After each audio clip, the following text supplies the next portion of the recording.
পাকিস্তানের এক ওস্তাদ তার ছাত্রকে জিজ্ঞাসা করছিল, বাপ এতদিন তো তোরে পড়াই, আজকে আমি তোরে জিজ্ঞাসা করব, উত্তর দে, পারবি? বলে, ওস্তাদ জি ধরে দেখেন, আপনার এলেমের কাছে তো আমার এলেম কিছুই না, কিন্তু কি শিখলাম একটু বলি। বলছে, কঠিন প্রশ্ন না, বলতো বাপ, দুনিয়াতে নামাজ পড়ে না কারা কারা?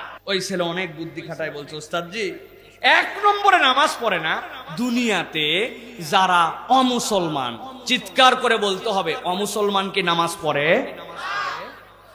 হিন্দু ভাইরা নামাজ পড়ে, খ্রিস্টানরা নামাজ পড়ে, তাহলে কে এক নম্বরে নামাজ পড়ে না? অমুসলমান। বলছে, বাহ দারুণ বলছিস তো, এবার দুই নম্বরটা বল। বলতো, ওস্তাদ জি দুই নম্বরে দুনিয়াতে যারা অজ্ঞান আর দুনিয়াতে যারা পাগল এরা নামাজ পড়ে না। অজ্ঞান লোকের উপর কোনো নামাজ আছে? এর হুঁশই নাই, এর ব্রেনই ঠিক নেই, এর নামাজ কি? যদিও কিছু পাগল উল্টা পাল্টা পড়ে, কিন্তু এটা নামাজ হয় না। তার মানে অজ্ঞান আর বেহুশ আর পাগল এ নামাজ পড়ে।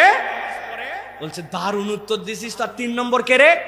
বলছে, ওস্তাদ তিন নম্বর হচ্ছে দুনিয়াতেই আছে, এখনো কবরে নামায়নি, মরে গেছে। মরা মরা মানুষ কি নামাজ পড়ে? কথা বললেন না, মরা নামাজ পড়ে নাকি? মরার নামাজ আমরা পড়ি, ঠিক কি না? ওই নামাজের নাম কি? জানাজা। তাহলে ওস্তাদ বলছে, সাংঘাতিক উত্তর দিছিস তো বাপ। তাহলে এক নম্বরে নামাজ পড়ে না কে? সবাইকে বলতে হবে কে? অমুসলিম। দুই নম্বরে অজ্ঞান, দুই নম্বরে, তিন নম্বরে মরা। বলেন তিন নম্বরে। এখন তাহলে আমরা এখানে যারা আছি, আমার দোষ টোষ দিতে পারবেন না ভাই, আপনাকে এই তিন শ্রেণীর মধ্যে থাকতে হবে। কেউ একজন নামাজ পড়ে নাই, এই তুই অমুসলমান, বলছে এক থাপ্পড় দেবো। অমুসলমান মানে আমার নাম মুহাম্মদ আব্দুল্লাহ। ওরে বাবা, তাহলে ঠিক আছে ঠিক আছে, তাহলে তুই অমুসলমান না মুসলমান, তাহলে নিশ্চয়ই তুই অজ্ঞান। বলতে, তোর কি হুঁশ তোর আছে না নাই? ব্যাক কল, তোর সাথে আমি মুখে মুখে কথা বলতেছি, আমার অজ্ঞান বলিস কেন? বল তুই পাগলা। বলছে, কিল দিছি দিছি কিন্তু। আর এক কথা বাড়ালে, কিসের পাগলা? ও তাহলে তুই পাগলও না, তাহলে তুই মরা। জিন্দা মানুষ আমি দাঁড়ায় আছি, তুই মরা বলিস, তাহলে তুই যে নামাজ পড়লি না। এই তিন শ্রেণীর বাহিরে হলে তো তোমার নামাজ আছে, আর তিন শ্রেণীর মধ্যে নামাজ নাই। কথা কি বুঝা গেছে? তাহলে আমরা কি এই তিন শ্রেণীর ভিতরে আছি না বাইরে আছি? কারা কারা ভিতরে আছে হাত উঠাই।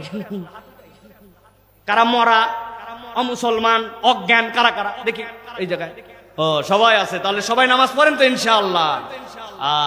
আজকের থেকে এই ওয়াজটা করে গেলাম, ঘরে ঘরে এই ওয়াজটা পৌঁছাবে। বন্ধুর সাথে বন্ধুর দেখা হলে বলবে, সাইফুল্লাহ ভাই আইছিল, একটা গল্প করছে, দোস্ত আয় শোন।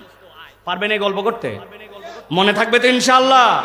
আর কোনো ডোজ দেওয়া লাগবে না, বাকি ডোজ ওই বুঝে খা, সারাদিন বুঝবে। দেখা হলে আবার ওই গল্প বলবেন ওর সাথে, যদি নামাজ না পড়া দেখেন আবার ওই গল্প। বিরক্ত হয়ে আপনার দিকে হয়